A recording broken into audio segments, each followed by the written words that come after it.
Hallelujah, praise the lord. প্ৰভু যীশুৰ মধুৰ নামত আপোনালোক সকলোকে স্বাগতম জনালোঁ।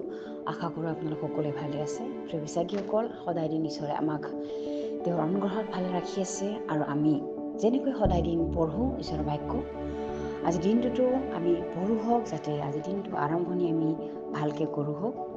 তাৰ কাৰণে ঈশ্বৰৰ বাক্য আমি লৈছোঁ মঠি 4 অধ্যায়ৰ 19 আৰু 20 পদ।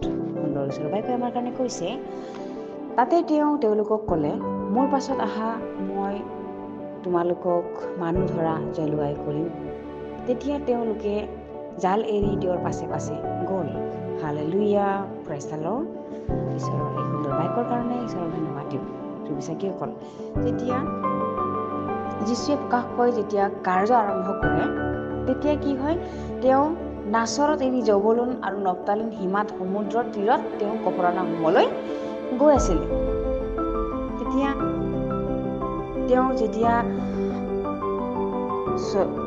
ঈশ্বৰৰ যিটো শুভবাৰ্তা, তেওঁ মন পালটনৰ বিষয়ে কৈ আছিলে আৰু স্বৰ্গৰাজ্য যে ওচৰ হ'ল, এই কথা তেওঁ ঘোষণা কৰিছিলে। পাছে যেতিয়া তেওঁ গালিৰ সাগৰৰ তীৰত ফুৰোতে তেওঁ 2জন ভাই ককায়েকক লগ পালে, যাৰ নাম চিমন, যাৰ নাম বুলি গম পাওঁ আৰু তেওঁৰ যিটো ভায়েক অন্দ্ৰিয়, তেওঁকো লগ পালে। সাগৰত জাল বোৱা তেওঁ দেখিলে।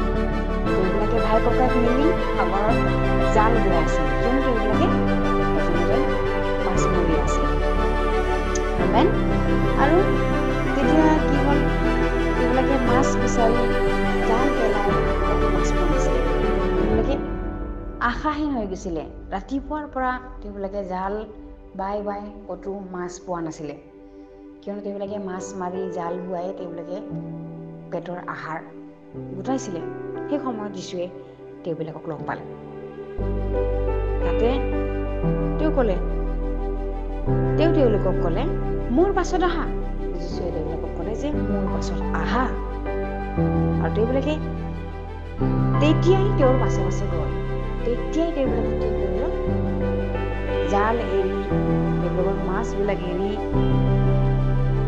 তেওঁবিলাকে যীশুৰ পাছে পাছে গ'ল, কিয়নো যীশুৱে কৈছিলে যে মই তোমালোকক মানুহ ধৰা জলুৱাই কৰিম।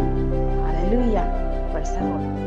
অকল এই বাক্যৰ যোগেৰে ঈশ্বৰৰ আত্মাই আমাক এইটো বুজাব খুজিছে যে আমি যেতিয়া যীশু খ্ৰীষ্টক পাওঁ আৰু যেতিয়া আমি আৰম্ভ কৰোঁ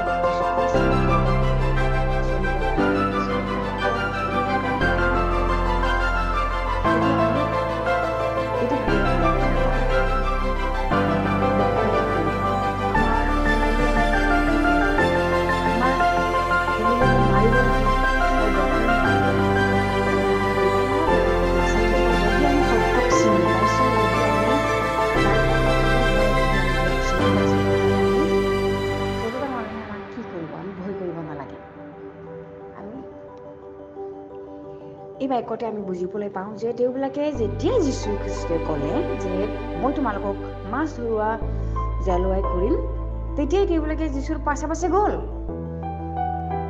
ঠিক তেনেকৈ আমিও যি সময়তে আমি যীশু খ্ৰীষ্টক পাওঁ, যিটো সময়ত আমি সত্যটোক চিনি পাওঁ, সেই সময়তে আমি আমাৰ সমস্যা এৰি, আমাৰ সম্পত্তি এৰি আমি ঈশ্বৰৰ পিছে পিছে যাব লাগে। আমি যীশু খ্ৰীষ্টৰ পিছে পিছে যাব লাগে, কিয়নো তেওঁৱে জীৱনদায়ক ঈশ্বৰ হয়, তেওঁৱে ত্ৰাণ কৰা ঈশ্বৰ হয়। সেইকাৰণে আমাৰ সমস্যা, আমাৰ ভাৰ সকলোবোৰ আমি ঈশ্বৰৰ লগত সমৰ্পণ কৰি আমি ঈশ্বৰৰ লগত আগবাঢ়িব লাগে। হালেলুয়া। তেওঁ যে ক'লে মাছ ধৰোৱা জালুৱাই, যিটো তেওঁলোকে মাছ ধৰোৱা জালুৱাই আছিল, কিন্তু যীশু খ্ৰীষ্টই কি কৰে, মানুহ ধৰা জলুৱাই কৰিম বুলি।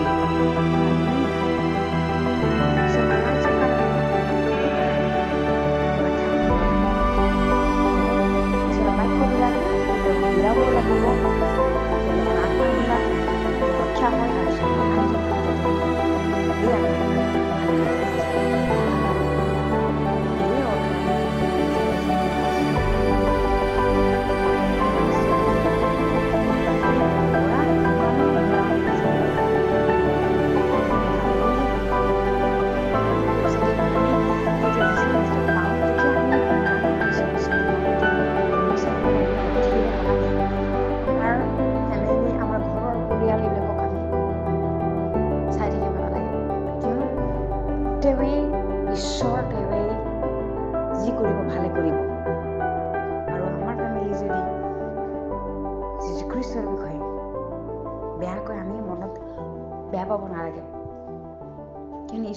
কৰিব।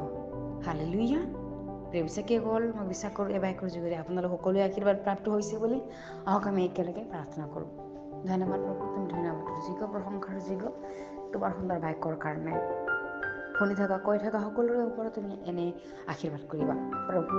আৰু আমাৰ সমস্যাবিলাক, আমাৰ যিমান বিপদ বিঘিনিবিলাক যাতে আমি পিছুৱাই থৈ, এৰি থৈ, ত্যাগ কৰি আমি তোমাৰ লগত আগুৱাই যাব পাৰোঁ প্ৰভু। তুমি এনেকৈ আশীৰ্বাদ কৰিবা। এই সকলো যাচনা ত্ৰাণকৰ্তা জীৱিত নাছৰতীয় প্ৰভু যীশু খ্ৰীষ্টৰ নামত অৰ্পণ কৰিছোঁ। আমেন। Praise the lord.